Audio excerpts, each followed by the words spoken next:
Welcome back to my channel. আমরা ready হয়ে গেছি, বেরোবো এখন। বাজে হচ্ছে 5টা। জুতো পরছে। এদিকে দেখো এতগুলো লাগেজ হয়েছে আমাদের, এতগুলো আরো আছে, যদিও মানুষ আমরা অনেকজন, সেই জন্য এতগুলো লাগেজ হয়েছে। একটা করে ট্রলি ব্যাগ, একটা করে পিট ব্যাগ নিয়ে নেবো, 3 জনের 3টে পিট ব্যাগ, 2টো ট্রলি, ব্যাস। সকাল থেকে যা হচ্ছে, যাওয়ার সময় একটা টেনশন রয়েছে। আগের ভিডিওতে তোমরা দেখেছো যে বলেছিলাম যে ঘুরতে যাবো, কোথায় যাচ্ছি সেটা পরে জানতে পারবে। আমরা স্টেশনে চলে এসেছি, হাঁপিয়ে গেছে সব, ব্যাগ টেনে ট্রলি টেনে এখনই হাঁপিয়ে গেছে, এখনো তো আরো মানে দিল্লি বহুত দূর।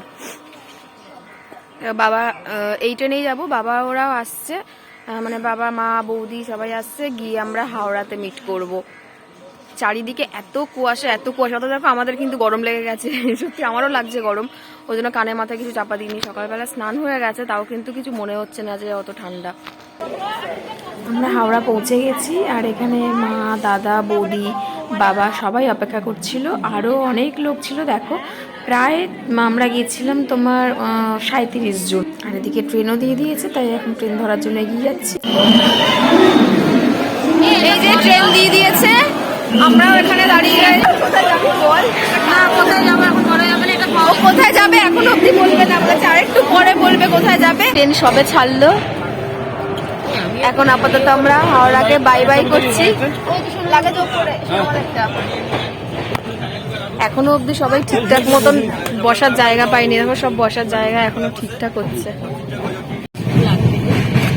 আমাদের ব্রেকফাস্ট নান আর চানা সব রান্না করে নিয়ে আসা হয়েছে। এখানে না পড়ে যায় রে, ফাঁকে পড়বে না, পড়বে না, হ্যাঁ ফাঁক আছে।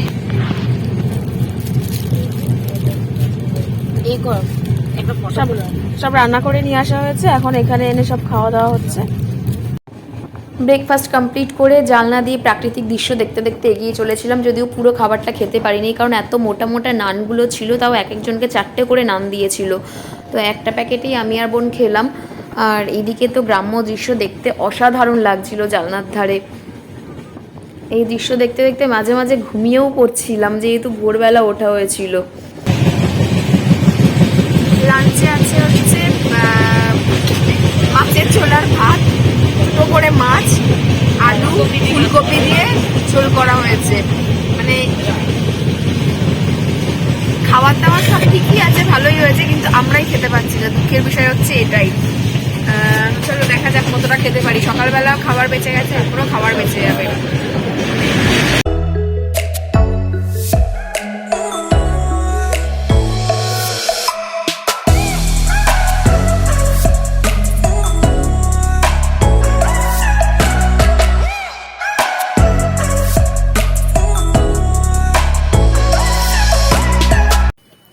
সকাল 6টা বাজে, বাইরে এত কুয়াশা, কিচ্ছু দেখা যাচ্ছে না। ট্রেন অলরেডি 4 ঘন্টা লেট, এখনো কখন নামবো জানি না। যেখানে আমাদের 4:45 সময় নামার কথা ছিল, সেখানে এখনই 6টা বাজে। কিচ্ছু দেখা যাচ্ছে না, কিচ্ছু না। কুয়াশা দেখো শুধু, এখন 7টা বাজে, 7টা বাজতে যাচ্ছে, এখন অব্দি এত কুয়াশা। ট্রেন অলরেডি 4 ঘন্টা লেট। মানে আমাদের এতক্ষণে নেমে যাওয়ার কথা ছিল 3:40-এ, সেখানে এখন 7:20 বাজতে যাচ্ছে, এখন অব্দি আমরা এখানেই রয়েছি।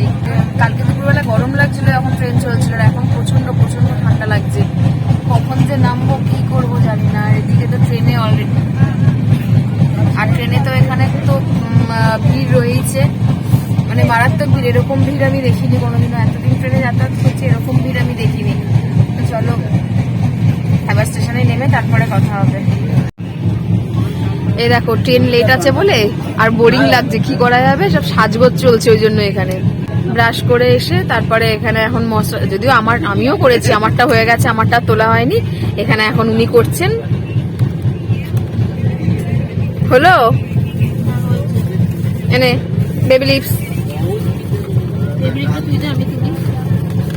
তোর কাছে আয়না সব রয়েছে, দিয়ে না, তারপর আমি দিচ্ছি। পুরো ভেজলিনের বক্স শুদ্ধ নিয়ে চলে এসছে। কি হচ্ছে, তো ঘুরতে গেলে সবাই এরকমই নেয়। মামাম তুমি রেডি? তো 3:40-এ নামার কথা, সেখানে আমরা নামলাম 11টার সময়।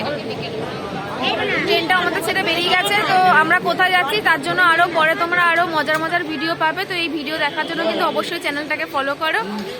আজকের মতন টাটা বাই বাই, সবাই ভালো থেকো সুস্থ থেকো।